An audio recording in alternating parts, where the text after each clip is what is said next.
una enfermedad inflamatoria, algunos dirán autoinmune, que es un poco lo que vamos a tratar de definir ahora. Es crónica, está genéticamente determinada, tiene algunas características en epidermis que se trastorna y genera placas, eritemato escamosas, y va a tener algunos desencadenantes que van a estimular la aparición y la formación de estas placas. Y en realidad, cuando uno piensa en inflamación y psoriasis, hoy se va siempre a algún subset de linfocitos T helper, pero en realidad, cuando uno piensa en inflamación, debería pensar en la clásica definición de inflamación, que es cuando algo se pone rojo, caliente, ¿no? Eritematoso, aumenta su volumen. Esto en realidad no se debe tanto a los linfocitos, sino se debe principalmente a los neutrófilos.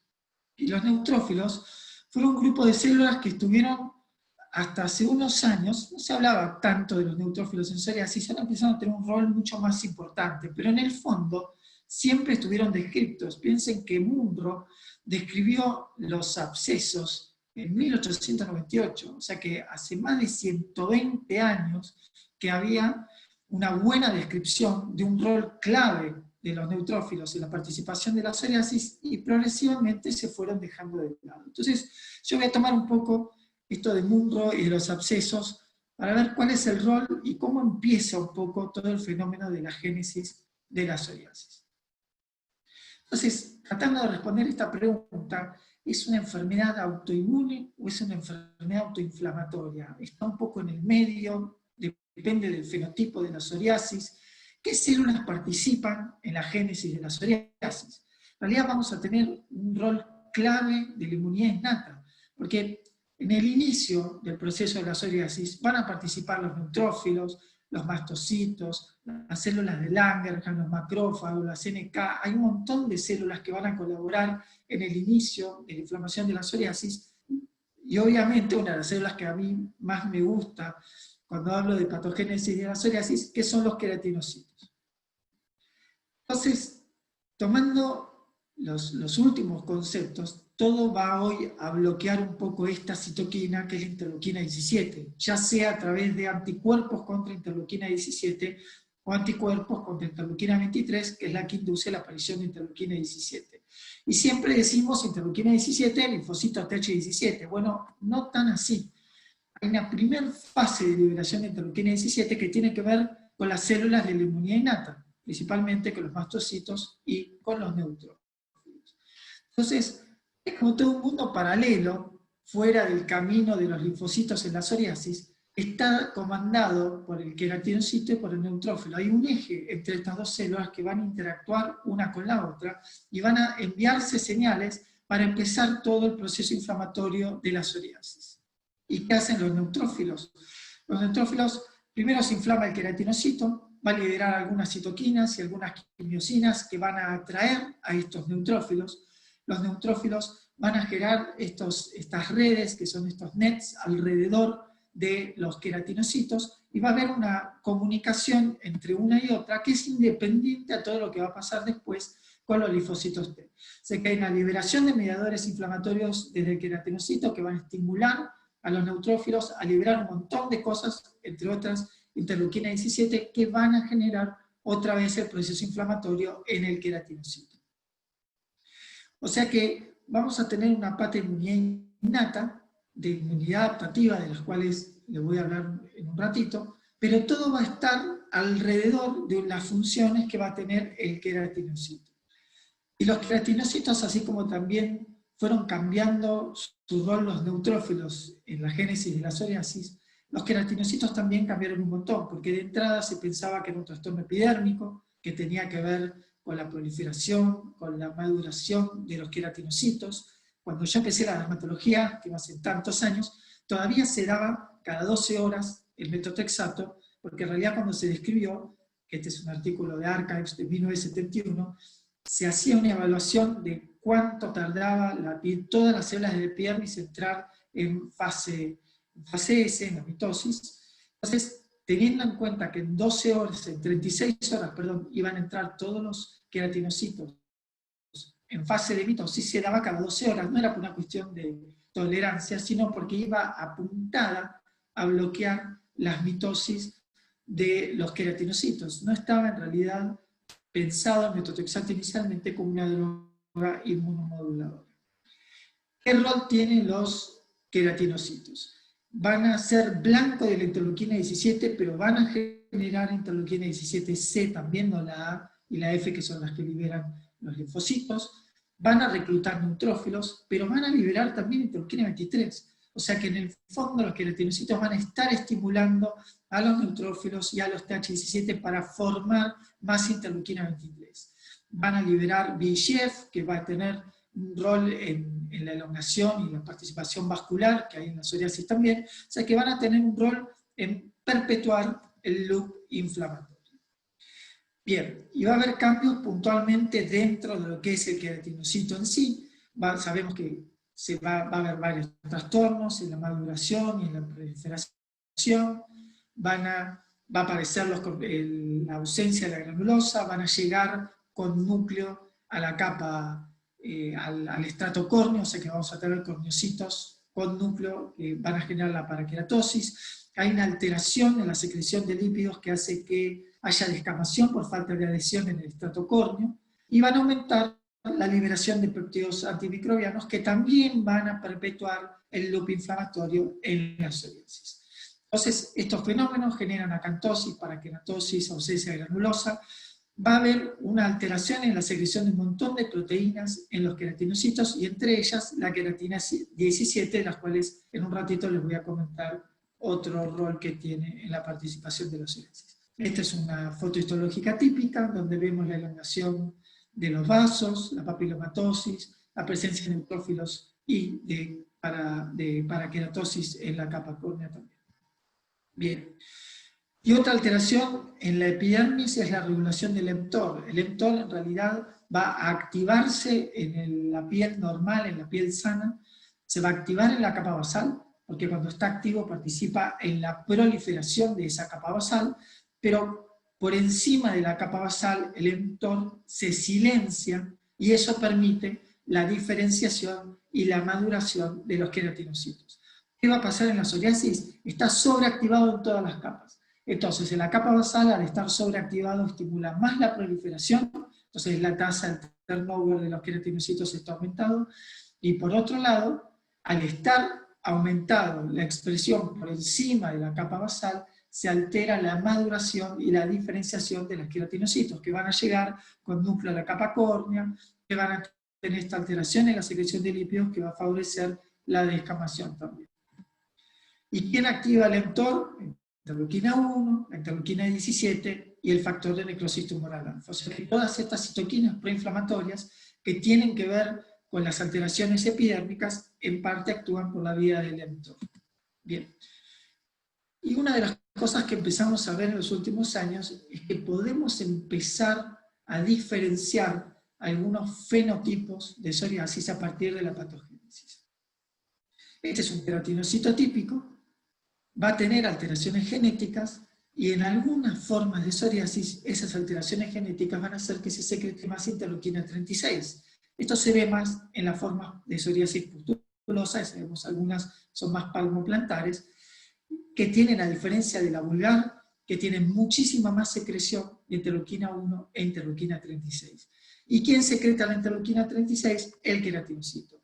Pero la secreta el queratinocito como pro-interleuquina 36, y ¿quién la va a activar? El neutrófilo. Entonces, de nuevo, tenemos esta conjunción y este eje neutrófilo-queratinocito, donde el queratinocito libera interleuquina 36, pero requiere de los NETs, de los neutrófilos, para poder activarla, y que de manera autócrina vuelva a estimular la inflamación en el queratinocito. ¿Y saben quién bloquea la producción de interleuquina 1 y interleuquina 36? Los retinoides. Por eso, si uno piensa hoy en retinoides, con el PASI que tenemos, con el acitretin, el que conseguimos, usamos muchísimo menos acitretin. Yo prácticamente no uso acitretin en psoriasis vulgar, pero ¿dónde sí usamos acitretin? En las pustulosis, en las formas palmoplantares. ¿Y por qué funcionan en estas formas? Porque específicamente tienen un rol en la diferenciación de los queratinocitos, que la palmoplantar está bien afectada, y bloquear la interleuquina 1 y la 36, que están aumentadas en las formas pustulosas palmoplantares también. Por eso es tan importante entender la patogénesis, porque nos va a ayudar a direccionar el diagnóstico y el tratamiento de los pacientes. Bien. Es otra cosa que alguna vez hemos discutido con Luis hace muchos años en la residencia. ¿Por qué vemos psoriasis en los codos, en las rodillas? ¿Qué tiene el codo y la rodilla? Y uno pensaba, bueno, será algo del microbioma. Alguna vez charlamos que una de las cosas que pasa es el estrés mecánico. Bueno, esto afortunadamente se publicó el año pasado, que las zonas de estrés mecánico favorecen la proliferación de los queratinocitos, inhibe la diferenciación y además va a estimular la secreción de TNF-alfa, de péptidos antimicrobianos, de interferón y de interleuquina 6. O sea que las zonas de estrés mecánico, per se, solo por una cuestión mecánica, también favorecen el fenotipo de la psoriasis. No era solo por el tema del roce y del Kepner y demás. El estrés mecánico va a estimular todo esto también. Bien. Ahora vayamos a la vía clásica, a la que conocemos todos. Es una enfermedad inflamatoria, pero es crónica. Y habitualmente en inflamación crónica, ¿qué vemos? Linfocitos. Estos linfocitos van a infiltrar la dermis, hay varios subtipos, y están claramente relacionados a la inmunidad adaptativa. Y este es todo el camino que va a ser la psoriasis. Va a empezar en la epidermis, con la liberación de ADN y ARN cuando se dañan los queratinocitos. Los queratinocitos se pueden dañar por fenómenos inflamatorios, se dañan cuando hay fenómenos de Kepner, cuando lastimamos la piel de alguna manera, cuando hay una psoriasis cutata, se pueden dañar por reacción cruzada con los péptidos, con las proteínas de las bacterianas, y esto va a generar la liberación de ADN y ARN. Este ADN y ARN se van a unir a un péptido antimicrobiano que es la LL37, esto va a ser captado por esta primera célula, que es la célula dendrítica plasmocitoide. La dendrítica plasmocitoide va a liberar una de las citoquinas más importantes que hay en la psoriasis, que es el interferón alfa, que es clave en la psoriasis vulgar y probablemente no tan importante en las formas pustulosas de psoriasis, y que se trató de bloquear hace muchos años, pero su paso es tan fugaz por la piel que es muy difícil de bloquear. Este interferón alfa, también junto con el TNF, que va a participar también en varias partes de la génesis de la psoriasis, van a estimular a la célula dendrítica mieloide, que es la que va a madurar y va a ir al ganglio linfático. ¿Y qué va a hacer el ganglio linfático? Esto es lo que todos conocemos. Va a ayudar a diferenciar y activar a los linfocitos helper, a los TH1, que van a liberar interferón gamma y TNF, y a los TH17, que van a liberar interleuquina 17 e interleuquina 22. Después hay TH22 también, hay TH2 y T reguladores que van a tratar de bloquear la respuesta inmunológica. Esto es muy importante de entender. Cuando una persona tiene psoriasis, no solamente tiene mucho de TH1 y TH17, sino que tiene menos de T reguladores y de TH2 también. En realidad todos juegan al mismo tiempo, y hay de todos. No es que una persona con psoriasis no tiene T reguladores, solo que están disminuidos y los otros están aumentados, y esto desequilibra la inmunidad en la piel. Y esto es importante porque se encontró hace poquito que hay un trastorno en la regulación del PD1 también. Incluso cuando uno noquea el gen del PD1, se genera un fenotipo de psoriasis, con acantosis, infiltración neutrofílica y aumento de TH17. O sea que la vía del PD1 y bloquearla favorece la aparición de psoriasis en pieles predispuestas. Bien.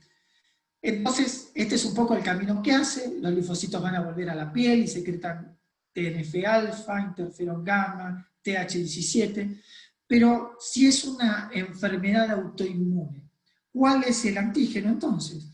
Bueno, uno lo mencionamos recién, es el famoso LL37 que se va a unir al ADN y al ARN, que va a estimular la aparición, el TOL en las células dendríticas plasmocitoides, el TOL9, y es el que se cree que se activa en los fenómenos de Kepner. Pero hay más antígenos. Hay uno que es el de melanocito, que es el ADAPTSL5. Este se encontró no hace muchos años, se asocia a la psoriasis de tipo 1, que tiene el HLA-C0602 alterado. Pero este es muy interesante, este antígeno, porque en realidad ahora que usamos anti-PD1, se encontró que teniendo en cuenta que el melanocito expresa un antígeno que está alterado en la psoriasis, esto podría explicar por qué estamos viendo esto, que son fenómenos de psoriasis o erupciones psoriasiformes en pacientes tratados con anti-PD1. Este es un paciente con cáncer de pulmón, en realidad con anti-PD1, pero se ve más en pacientes con melanoma, lo cual tendría incluso más lógica. Pues sabemos que los melanomas expresan aberrantemente mayor cantidad de antígenos de melanocito, y esto favorece la aparición de psoriasis por anti-PD1 en los pacientes tratados por melanoma. Nosotros hemos tenido 2 casos, este que lo vi yo en CEMIC, también con cáncer de pulmón, y otro que vemos que el doctor Stengel, que también tenía cáncer de pulmón.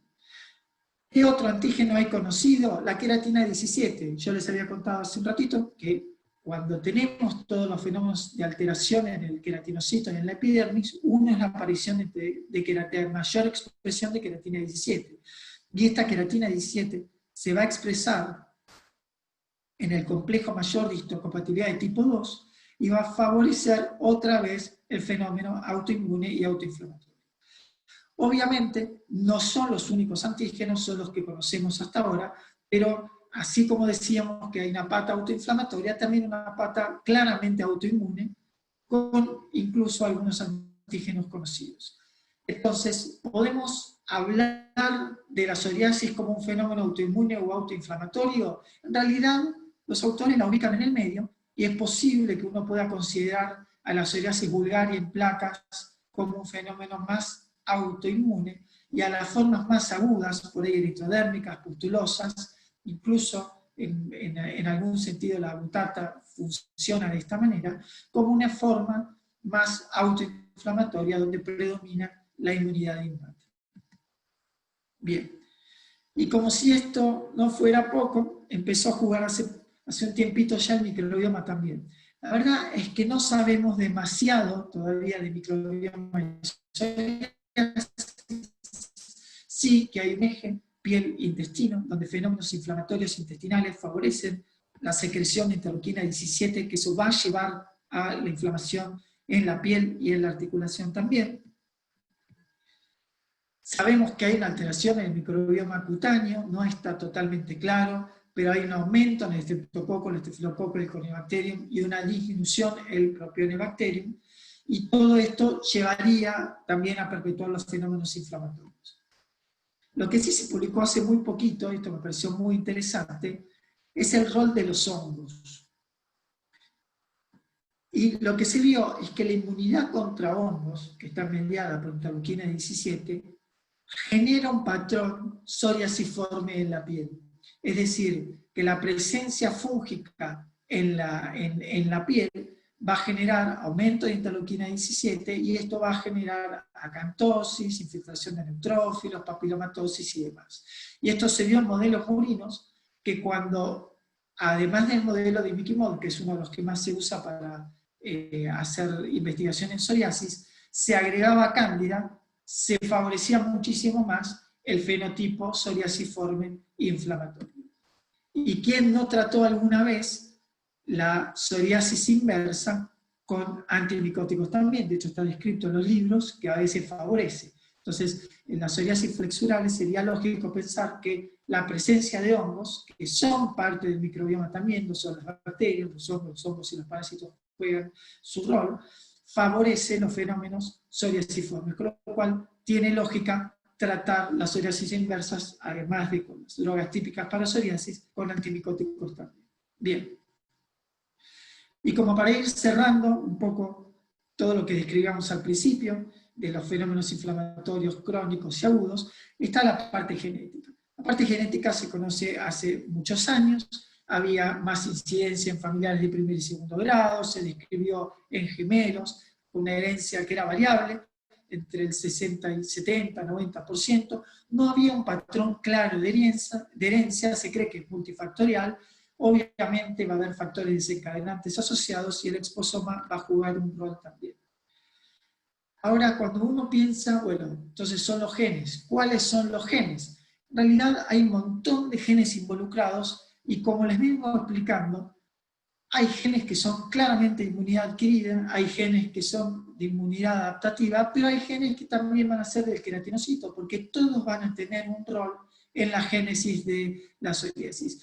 Y la verdad es que hay un montón de polimorfismos de nucleótidos únicos. En realidad lo que se cree y lo que se ve es que van a tener que haber más de una mutación, y es una enfermedad poligénica, tienen que estar asociadas para dar los distintos fenotipos. Y muchas veces, obviamente, van a requerir de un estímulo externo ambiental para terminar de generar el fenotipo de psoriasis. Bien, de los genes de los Loki de susceptibilidad hay un montón de criptos. El más frecuente es el SORS1, que tiene que ver con la presentación de antígenos, que está en la cromosoma 6, que tiene que ver con el HLA-C0602, se asocia principalmente a psoriasis de inicio temprano, a veces en algunas formas agudas, ¿sí? Forma butata, en el tipo 1, en las formas más severas, pero no en la forma ungueal, ni en la del cuero cabelludo, no en la inversa, ni en la artritis tampoco, ¿sí? Tiene que ver, sí, con la presentación de antígenos, está presente en más del 60% de los pacientes, activa la vía de los linfocitos T17 y los T citotóxicos 1 también, y va a tener que ver con la presentación de antígenos, con la LL37 y los antígenos de melanocito también. Otros Loki asociados, el SOR7, que tiene que ver con la expresión de interleuquina del receptor, interleuquina 23, es uno de los más importantes también expresados. Este va a comandar en realidad la vía de los TH17, y es probable que sea una de las razones por las cuales funcionan los inhibidores JAK-TIC, que todavía no los tenemos en la clínica, pero sí que hay en investigación. Y dentro de los genes, como les contaba, además de los de la inmunidad, están involucrados los de los queratinocitos también. Hay un montón de genes que tienen que ver no con la inflamación ni innata ni adquirida, sino directamente con el desarrollo del queratinocito. Uno de ellos es el late cornified envelope de tipo 3, que cuando está alterado y está mutado genera fenómenos inflamatorios en forma directa en la superficie de la piel. O sea que lo que vamos a tener en realidad es una conjunción genética donde vamos a tener alterados tanto genes que tienen que ver con los fenómenos inflamatorios de inmunidad adquirida, con los fenómenos de la inmunidad adaptativa y también con los fenómenos que se ven de alteración a nivel de los queratinocitos. Bien. Y para ir cerrando, otro de los genes alterados son los de SORS2, que tienen que ver con la expresión de CAR14. Esto tiene que ver claramente más con las formas más inflamatorias y con las formas pustulosas. Activa la vía del factor nuclear kappa B y de las MAP quinasas. Las MAP quinasas participan en los fenómenos de la proliferación celular, y el factor nuclear kappa B va a participar en la expresión de citoquinas proinflamatorias. Y también está mutado en la pitirasis rura pilaris, y es por eso que a veces los fenotipos se cruzan y son relativamente parecidos. Y para ir terminando, los genes de interleuquina 36 hoy están muy en boga porque se vio que la psoriasis pustulosa tiene un rol clave, la interleuquina 36 y la interleuquina 1, estimula la síntesis de LL37, lo cual tiene lógica, porque va a participar en los fenómenos de inmunidad innata al principio con los péptidos antimicrobianos, después va a terminar estimulando la inmunidad adquirida, y también estimula la vía del factor nuclear kappa B, que va a estimular la formación de citoquinas y de quimiosinas y estimula la inmunidad innata. Es importante entender todo esto porque hoy tenemos, de hecho hay ensayos clínicos actualmente corriendo con drogas anti-interleuquina 36, ya se están ensayando para las formas pustulosas de psoriasis, y se ha probado canakinumab también para bloquear las formas pustulosas de psoriasis, que son inhibidores de la interleuquina. Bien. Y con esto termino. En realidad es por qué uno a veces reniega contra la patogénesis y por qué tenemos que estudiar esto, que a veces lo vemos tan alejado de la clínica, nos cuesta tanto todos estos fenómenos inflamatorios y de citoquinas y demás, pero en realidad hoy nos explican en forma directa la clínica del paciente. Uno sabe que si el paciente tiene una psoriasis vulgar, va a tener un fenotipo y un genotipo diferente de la psoriasis pustulosa, de la palmoplantar, de las formas más agudas eritrodérmicas, nos van a ayudar a entender y a diagnosticar a los pacientes, y hoy son claves dirigiendo el tratamiento.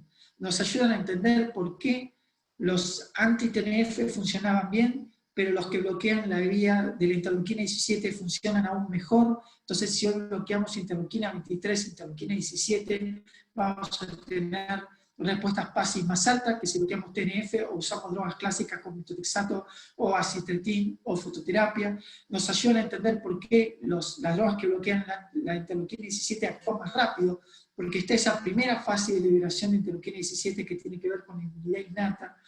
Nos ayudan a entender por qué el acitretin funciona en la psoriasis palmoplantar y en las formas pustulosas, una droga que hoy se utiliza muchísimo menos, pero que sigue teniendo un nicho y un rol en algunas formas de psoriasis. Entonces, por eso es clave entender la patogénesis, sentarse delante del paciente, pensar qué le está pasando, entenderlo y buscar la mejor forma de tratarlo.